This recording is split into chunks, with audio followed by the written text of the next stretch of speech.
Welcome to the Real View podcast, where Ohio Realtors connect you to innovators and influencers, keeping you with the real view of real estate. Whether you're a broker, agent, first-time homebuyer, industry leader, or just happen to stumble upon our podcast today, you can expect to hear tips, tools, tricks, interesting information, and so much more from the experts in Ohio's real estate game. Hi, everyone. Welcome back to the Real View podcast. I'm your host, Allison Wiley. Welcome to today's episode. We're happy that you guys have joined us for today's episode. Welcome back if you're a listener, and welcome if you are a new listener. Joining me today is our special guest, Marian Cooper. She is an Ohio realtor in the Dayton and Cincinnati area. Super excited to have her on. She's going to tell us her experience in today's market and working almost exclusively with first-time homebuyers. So it's going to be really cool to hear her perspective. We know how crazy it is right now of a market for first-time home buyers, and there's a lot that's going into being a first-time home buyer. So super excited to have her on and to hear kind of her expertise and experience with first-time home buyers in today's market. So Marian, welcome on. Thank you. Thanks for having me. Yeah, we're super excited to have you. But before we get started into today's episode, I have to ask our signature question that we ask all of the guests who join us on The Real View. Since the show is called The Real View, we have to know, what is the best view that you've ever seen? There's probably a couple that stand out, both travel related. This past weekend, I was in the Rocky Mountains for a little family getaway, and the view of the mountains there from our cabin in the woods on the side of a mountain was amazing. As you know, realtors don't really get vacations, but I really enjoyed working with that view. Yeah. And the second one was Hawaii, and again, mountain view.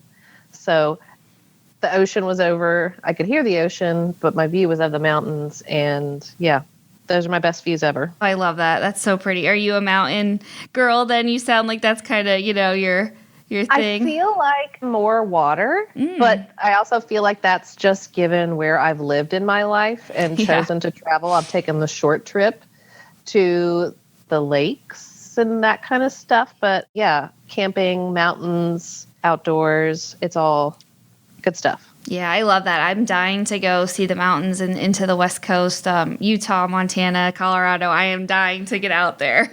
Those are, I'm told, legit real mountains. Yes. What we have around here are the little baby foothills. So, yes, yeah.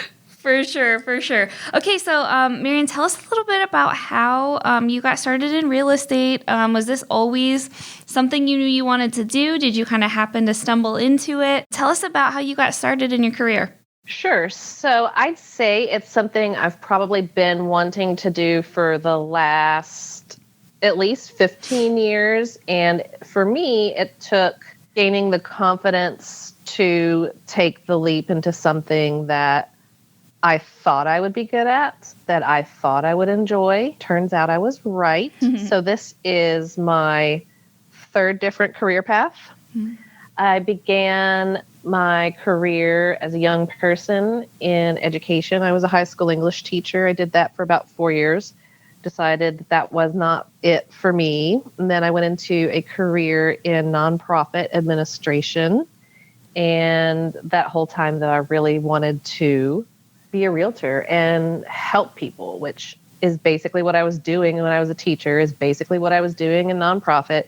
But I needed that confidence boost, I think, of becoming a mom, because it's been my experience anyhow, that once I became a mom and how hard that was, and the fact that I could do that, I was like, oh, please bring it on. I can do anything. Like, buying seriously? And selling homes, we got this. Like, parenthood, a whole other story, right? Yeah, and I don't think it's any coincidence that there are so many women in real estate. It takes a strong person to be able to navigate all of this. There are so many nuances and details, and it is so huge for our clients, particularly on the residential side, which is where I do most of my work. This is the biggest single financial decision some of our folks will ever make in their entire lives, biggest financial investment they'll ever make in their entire lives. So it can't be understated, the importance of the role of a realtor and choosing the right realtor, someone in whom you can trust, someone who's going to take the time and have the patience to explain everything to you multiple times, empathize with the emotions that are involved, because there are a lot, I think, especially when you are working with the sellers. Mm-hmm. There are lots of emotions tied to our homes and the experiences and the good times and the bad and the family that are tied to the physical place of the actual real estate and the home itself. And so that's where you've got to have the right person, because what a miserable experience could that be to buy a house, particularly the first time, and not have a realtor that you trust, or have it be a conflict of personalities and somebody that you don't enjoy working with. What a nightmare. That would really be unfortunate. So that's part of why I do what I do, is to help people, but then also to help people have a positive and well-informed experience. Yeah, you're right. And it's so important. And I think, now almost more than ever with the market and the way that it is and inventory being so low. And we all know, where the state of things stand today with high home prices and low inventory and what that means. And you're right, just having somebody there who can really guide you through that. I think that's what anyone buying a home should go after. Is there certain qualities or what advice would you have to someone who is trying to find their realtor? What should they be looking for in their person? You kind of hit on some of the things, someone who will explain to you and be there for you and empathize with you. Is there any other qualities that make, that people should look for in finding their realtor? So I've never had anybody do this with me, but I really think you should talk to more than one real estate agent and grill them like a job interview. Ask them like, okay, here's this situation. What would you do in this situation? Kind of put them through their paces, like as if it's a job interview, because first of all, it is our job. Mm-hmm. And then second of all, we want to get a feel for you too as a client. Are you the type of person who is going to want to know those market statistics and inventory numbers and weekly statistics and things like what's the current mortgage rate? What are the current credit score requirements? That kind of stuff. Are you more numbers, or are you more, oh, that's a pretty house, I can take you to see it tomorrow? Like what's your priorities? And it's a good way to get to know each other. And then I feel like every client has something that's going to be unique to them. So something that just pops into my mind is I had a client who some of their assets were held in a foreign country, and he hadn't yet been pre-approved and hadn't yet selected a lender. And so I was speaking with this individual, and I asked him, hey, do you happen to have any assets that are held in a foreign country? And he said, yes. I said, well, the guy that you've already talked to about your loan, did you mention that to him? Tell him any of that? He's like, no. I said, well, okay, here's 3 different lenders that my different clients have had good experiences with. Please call them, reach out to them, figure out which one's going to be the best fit for you. I said, and ask them, and ask anybody that you're going to work with. If they don't know the answer and don't offer to look it up and find out and figure out the answer for you on that foreign held assets question, they're not the right lender for you. Keep looking. Mm-hmm. No, that's a great point too about the lenders and how you find other ones. And I think sometimes people get, set on like maybe their first choice, in that, if something comes up, and exactly like the instance you just described, that it's okay to look elsewhere, and you do have the option of going somewhere else. And your realtor, can definitely suggest finding somebody else. So yeah, that's an absolute great point. And I know one of the things too that you have experience in is you work in both the Cincinnati and the Dayton markets, and that consists of two MLSs for you. Tell us a little bit about what that means, what your experience is in that for maybe our listeners who aren't so familiar, and how you navigate that. Okay. So where I live is almost exactly right in the middle of downtown Dayton and downtown Cincinnati. So I work both markets, like you said. And so like the house next door to me could be listed in one. It could be listed in both. And so I'm constantly checking, particularly if it's one of these properties that's on the cusp of one of these suburban areas, like where I live, that could be listed in either or only one. And this is part of the stuff that my clients never see, hear about, know, or are aware of. They're very different, the way they function. The Cincinnati MLS and the listings. So for instance, in Cincinnati, we have the ability to list a property as coming soon. Meaning it's not yet on the market, but it will be within 10 days. And here's all the information that we have up until this point. Once it goes coming soon, you can list it in the MLS and take appointments starting for the live date. Go from there. And it's a great way for us to advertise your home for sale before it hits the market. But nobody's allowed in there to look at it during that time. We can't make appointments to show it during that time. We can't present you as the seller with offers during that time. But it gives us a chance to get it to some buyers, set those appointments, and kind of plan ahead a little bit better. Little teaser, right? Of like, yeah. It's nice. I like it. Dayton doesn't offer that. So I think it's confusing sometimes when people see certain properties in certain areas as coming soon and they don't necessarily understand that that means we can't go see it necessarily this afternoon. We might have to wait until it goes live on Saturday afternoon. But I think as we're now coming into year 3 of the pandemic housing market, I think people are more understanding with that sort of thing. And I'm always going to look and see if I don't initially see a property that, say my client brings me one that they want to see and I don't find it the first place I look, I've got 5 more places I'm going to look, including the Dayton MLS and the Cincinnati MLS. And I have figured out there is a state of Ohio MLS that, so it's like there's a whole third one. I'm like, I just figured that one out like within the last couple of months. I'm like, oh, that's another one. Fun. Love it. That's awesome. And then sometimes I'll have clients ask me to see stuff that's listed in other MLSs that I don't have access to and work in. But because I work with Comey and Shepherd, who is a good sized broker, I definitely know that there are other Comey and Shepherd agents who do have Columbus MLS access. They live in Columbus or Springfield or other areas around Ohio that aren't Cincinnati or Dayton. So I can normally find it. And even, those for sale by owners that aren't listed in any MLS, of course, I can pull that up online just like our consumers can. And we can figure out how to get you in to see that. And I can help you purchase from an owner who's not listed with any agent either. So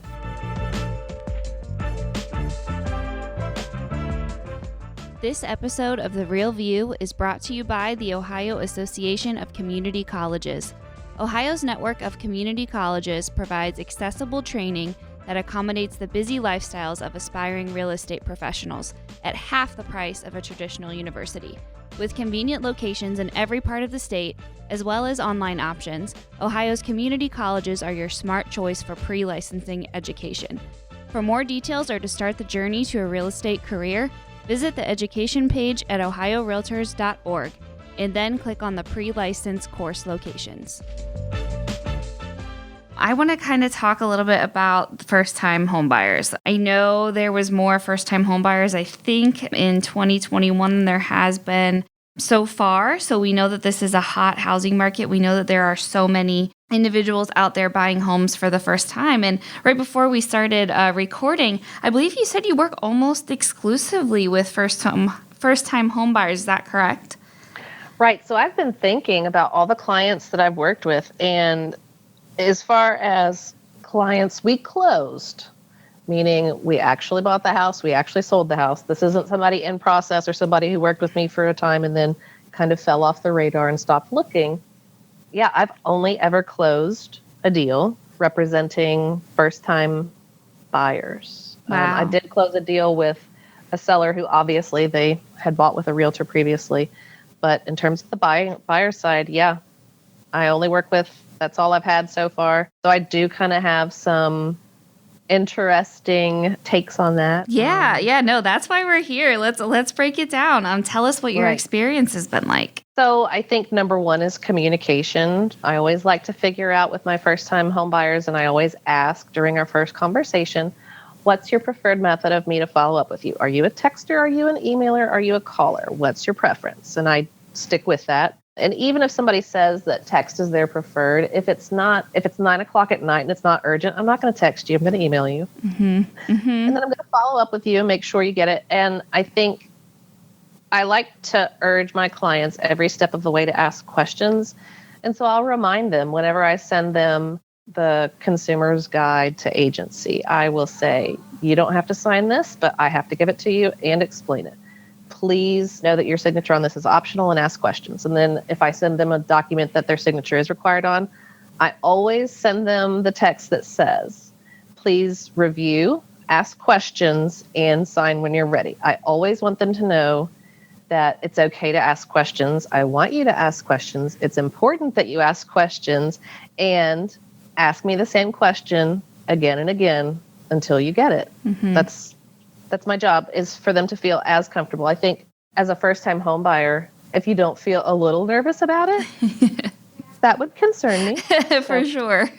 But it's my job to make you feel as at ease, as well-informed as I possibly can, to answer all of your questions multiple times. I mean, one of the ones that I get a lot, I guess it's being written about and people are reading different sources, is whether or not to waive the home inspection. Yes, and I love that you're bringing this up because it has been such a hot topic. I know we just released an episode on home inspectors, and this is such a big deal, especially for first-time home buyers, because these are the people that are coming through and are dealing with this. You know, a lot of them are first-time home buyers, and what do you do? Because you want to make it, an attractive offer, and we know that this could be, a big reason why some offers get accepted, but tell us your experience and your thoughts on this idea.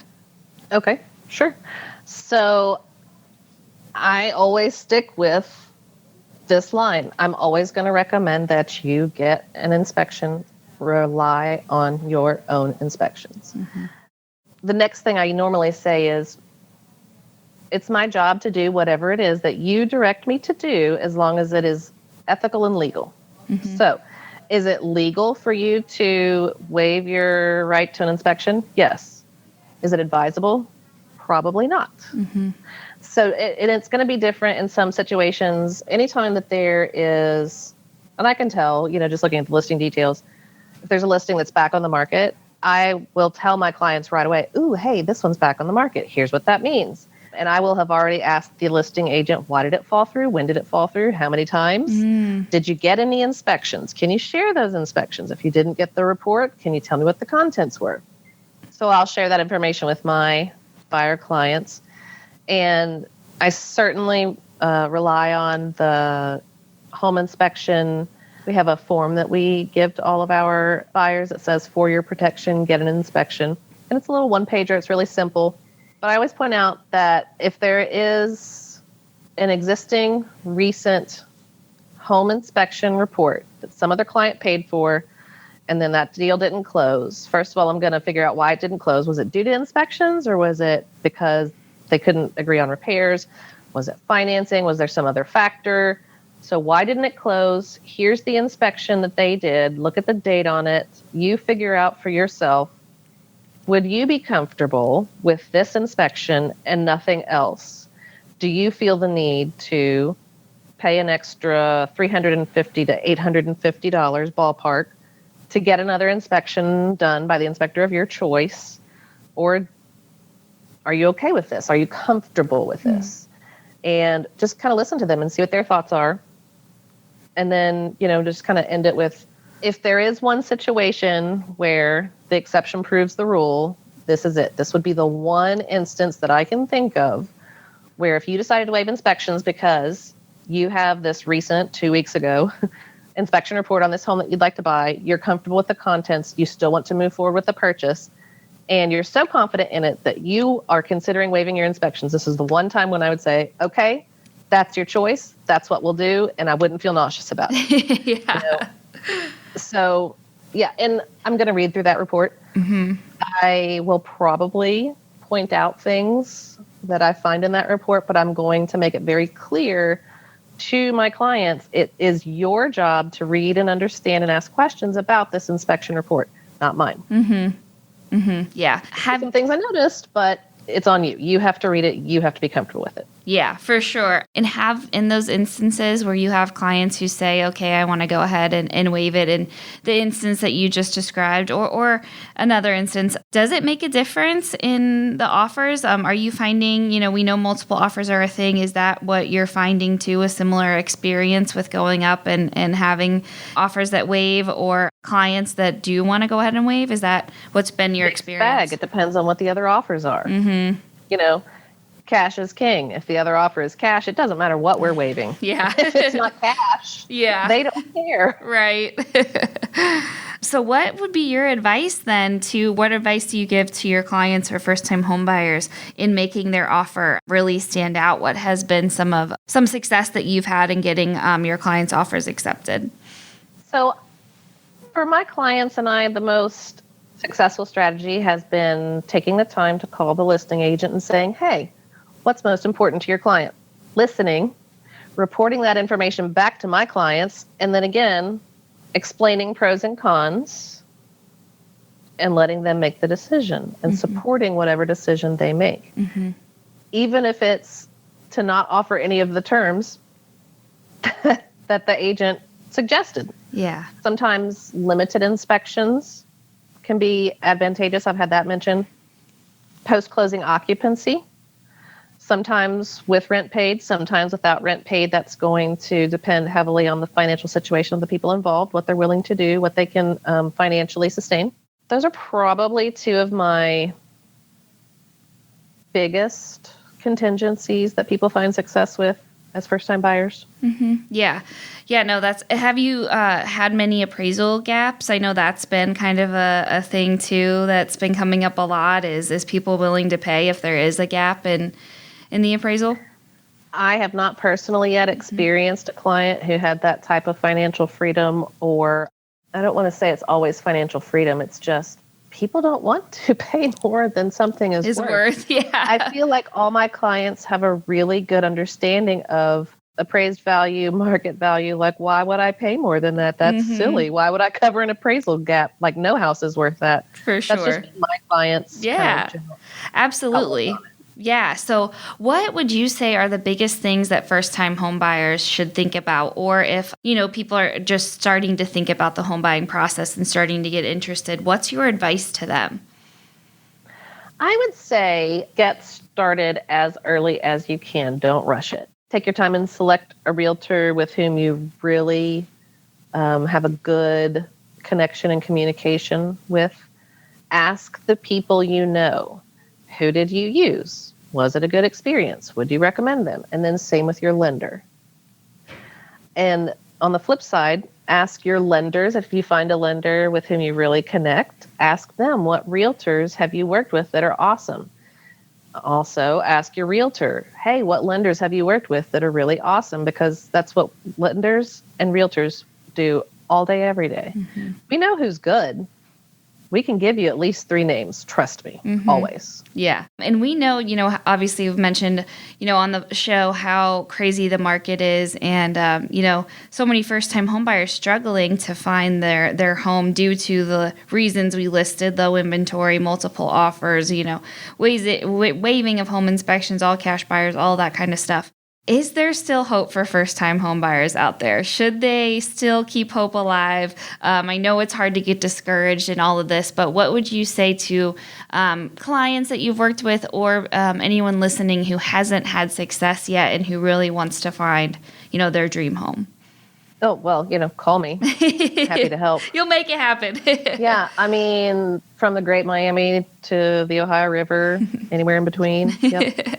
I can help you. But I think just don't give up. It's okay to pause. It's okay to take a beat, take a week off, take 2 weeks off. Just stick with it. I mean, I don't think,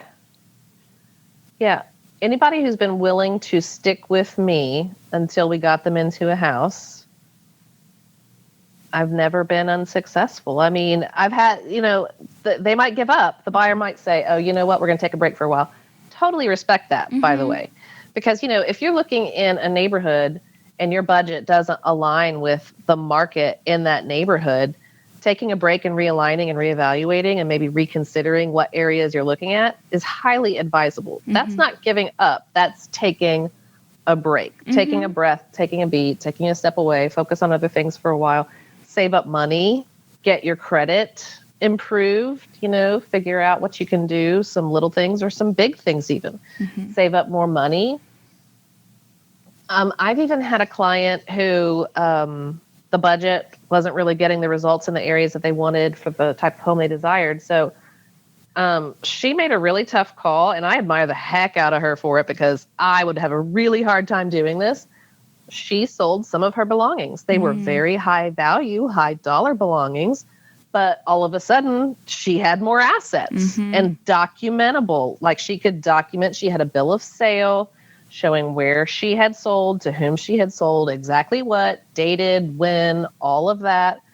And that helped her increase her budget. As interest rates went up, a lot of people's budgets had to go down, but hers actually went up a little bit because she had some really high value assets that she was like, you know what, I'd rather have a house. I'm going to sell this. And it made a huge difference. And so get creative, it might be a way to make it happen, even in the non-traditional way of something you may never thought before, like selling some valuable items. Yeah, you're totally right. And some of our lenders have very creative ways of doing some things like that too. I've seen some really interesting things with refinancing car loans and consolidating stuff. I don't myself fully understand it. Thank God there are loan officers who do. Yes. But I certainly know of some lending institutions and some specific loan officers who can get really creative and help clients figure out a way to increase that budget or whatever it is, improve the credit score, whatever it is that the consumer needs to do to improve the chances and the odds. Yeah, so you heard it here first on the podcast. The first-time homebuyer dream is not dead. There is still hope. You can still achieve that American dream. And it might just be in ways a little bit different. These are different times. And, you might just have to be a little different and more creative into how to make that happen. But, if you're out there interested in doing it, there are ways. And I think that's great. Bit of hope and a way to do it. I love hearing different ideas because it is so rough out there. And I know you mentioned too a little bit just about, the market since COVID and since the pandemic. Have you seen your personal experience change a lot through this, or has it stayed the same, and what has changed if you have seen changes? I mean, I feel like I was already more not ahead of the game or ahead of the competition. I'll just say I was already more tech savvy and had already incorporated it largely into my day-to-day work. And the pandemic just really reinforced that. And I've seen a lot more people come along with that. Like some of my initial buyer consultations absolutely were over the computer, just like we're doing now. Like, oh, hi, can't wait to meet you in person, via video link, and kind of explaining the process to people. I think that's where my brokerage, Comey & Shepherd, has stood out head and shoulders above others, is the training made available to us as agents and all the resources that we have. We don't have to sign one thing with paper and ink until the closing table. And it's been that way for a while, with Comey & Shepherd. We've utilized Dot Loop to our advantage for some years now. And it's just we've just refined it. We've just gotten really good at it. And that's just kind of the sweet spot where we live right now, is figuring out, again, communication, what works best for our clients. Obviously, most buyers still need to be in the house and see it in person. But I think people are a lot less invested in going back for a second, third viewing or tour of a home before they're ready to make an offer, which thank goodness, because, if you can't get it done in 30 minutes, now you're out of luck. It's already sold. Which is so just true. Nuts. It is. So it nuts. is. It is crazy. And so technology is your friend. I am hoping to have a technology-focused episode here in the next couple weeks, because we haven't done one in a while, and there's been so much coming out on the technology side that I think it's good to talk about again and learn some new tools that are out there to help. But Marian, any last bits of wisdom, words of advice you want to offer before we wrap it up today? Sure. I would also say this just really got reinforced for me this past weekend. I mentioned I had taken a little vacation to the Smoky Mountains. Mm-hmm. My clients didn't take a break. I didn't take a break. I work as a part of a team. Mm-hmm. I'm with the Rhonda Everett group. So I was able to lean on my teammate, Jason Curley. He showed so many of my clients so many houses while I was on my little vacation. I think I wrote like 3 or 4 contracts. I lost count at some point. But it was awesome. And out of those, he did probably 6 showings for me, 3 or 4 contracts. One of them got accepted on 2/22/22. Perfect. Exactly. Yeah. So I think that a lot of realtors do work in teams now. And just for consumers' information, I think it's an advantage, because if I'm not available because I'm over here showing this house, I have 2 teammates who one of them is more than likely going to be available. They're licensed agents. Not only are they licensed agents, we're trained by the same people. Mm-hmm. We work on the same team. We know each other. We work really well together. So I always ask my clients if they're comfortable seeing it with one of my teammates, and then I'm still the one doing the majority of the communicating with you. You know, I'm still writing up the contract. I'm still the one talking through which terms you want to offer over the phone before we write the contract and negotiating it and all of that. But yeah, I think a team is a very valuable asset to have in this market, because it's still a dead sprint every time. Absolutely. And it allows you the flexibility to, do take those little breaks, because we all need it. It's also important. And as you mentioned, realtors hardly get time off, but, that's just great to know that your business can still continue even if you do take some time for yourself, which is so very important. So that's all great stuff, Marian. Thank you so much for sharing your experience, and keep up the great work. Keep getting those first-time home buyers in their house. We know it's greatly appreciated in making the American dream come true. So thanks so much for being on, Marian. Thank you for having me. I enjoyed it. Yeah, it was great. And to all guys listening, thank you for tuning in. We'll talk to you next week. Thank you for listening to The Real View. That wraps up today's episode. You can keep up with the latest on the podcast at ohiorealtors.org/therealview and on Apple or Google Podcasts, Spotify, or wherever you listen. Have questions, comments, or suggestions? We want to hear from you. Email us at podcast@ohiorealtors.org. We'll see you next time.